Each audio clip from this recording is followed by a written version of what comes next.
Chapter 23. The Prince a Prisoner. Hendon forced back a smile and bent down and whispered in the king's ear, "Softly, softly, my prince, wag thy tongue warily, nay, suffer it not to wag at all. Trust in me, all shall go well in the end." Then he added to himself, "Sir Miles, bless me, I had totally forgot I was a knight. Lord, how marvelous a thing it is, this grip his memory doth take upon his quaint and crazy fancies. An empty and foolish title is mine, and yet it is something to have deserved it. For I think it is more honor to be held worthy to be a spectre knight in the kingdom of dreams and shadows than to be held base enough to be an earl of some of the real kingdoms of this world." The crowd fell apart to admit the constable, who approached and was about to lay his hand upon the king's shoulder when Hendon said, "Gently, good friend, withhold your hand. He shall go peaceably. I am responsible for that. Lead on, we will follow." The officer led, with the woman and her bundle. Miles and the king followed after, with the crowd at their heels. The king was inclined to rebel, but Hendon said to him in a low voice, "Reflect, sire. Your laws are the wholesome breath of your own royalty. Shall their source resist them, yet require the branches to respect them? Apparently one of these laws has been broken.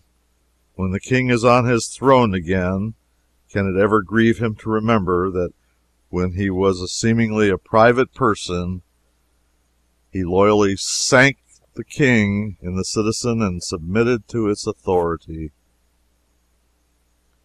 Thou art right. Say no more. Thou shalt see whatever the King of England requires a subject to suffer under the law, he will himself suffer while he holdeth the station of a subject." When the woman was called upon to testify before the justice of the peace, she swore that the small prisoner at the bar was the person who had committed the theft. There was none able to show the contrary, so the king stood convicted.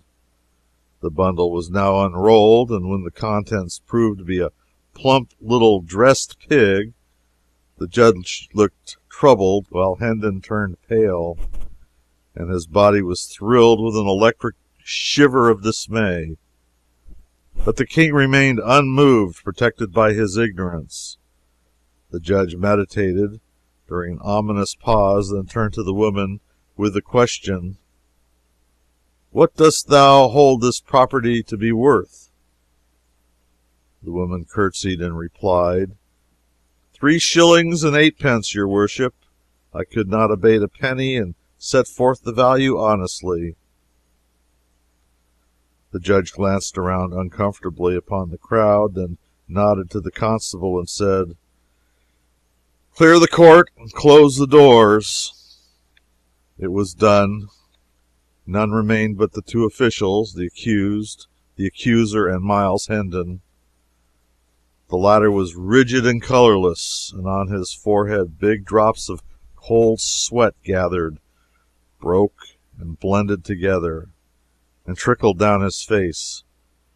The judge turned to the woman again and said in a compassionate voice, "'Tis a poor ignorant lad, and mayhap was driven hard by hunger, for these be grievous times for the unfortunate. Mark you, he hath not an evil face, but when hunger driveth, good woman, dost know that when one steals a thing above the value of 13pence a penny, the law saith he shall hang for it."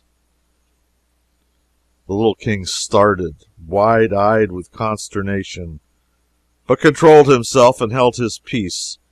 But not so the woman. She sprang to her feet, shaking with fright, and cried out, "Oh, good lack, what have I done? God of mercy, I would not hang the poor thing for the whole world. Ah, save me from this, your worship. What shall I do? What can I do?"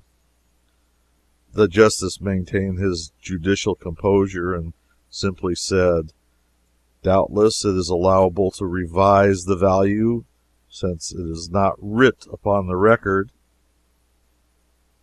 "Then in God's name call the pig eightpence, and heaven bless the day that freed my conscience of this awesome thing." Miles Hendon forgot all decorum in his delight, and surprised the King and his wounded dignity by throwing his arms around him and hugging him.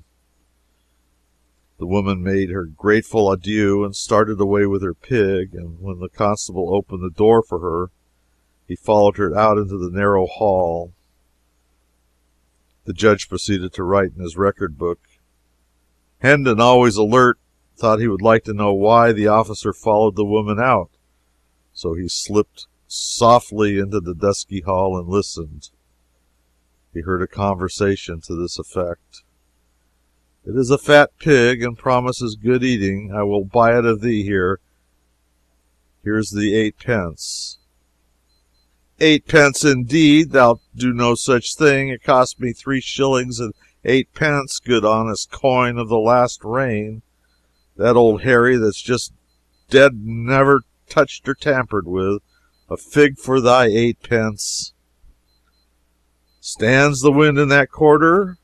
Thou wast under oath, and so swore falsely when thou saidst the value was 8 pence. Come straightway back with me before his worship, and answer for the crime, and then the lad will hang." "There, there, dear heart, say no more. I am content. Give me the 8 pence, and hold thy peace about the matter." The woman went off crying. Hendon slipped back into the courtroom, and the constable presently followed, after hiding his prize in some convenient place. The justice wrote a while longer, and read the King a wise and kindly lecture, and sentenced him to a short imprisonment in a common jail, to be followed by a public flogging. The astounded King opened his mouth and was probably going to order the judge to be beheaded on the spot, but he caught a warning sign from Hendon, and succeeded in closing his mouth again before he lost anything out of it. Hendon took him by the hand now, made reverence to the justice, and the two departed in the wake of the constable toward the jail. The moment the street was reached, the inflamed monarch halted, snatched away his hand, and exclaimed, "Idiot! Dost imagine I will enter a common jail alive?"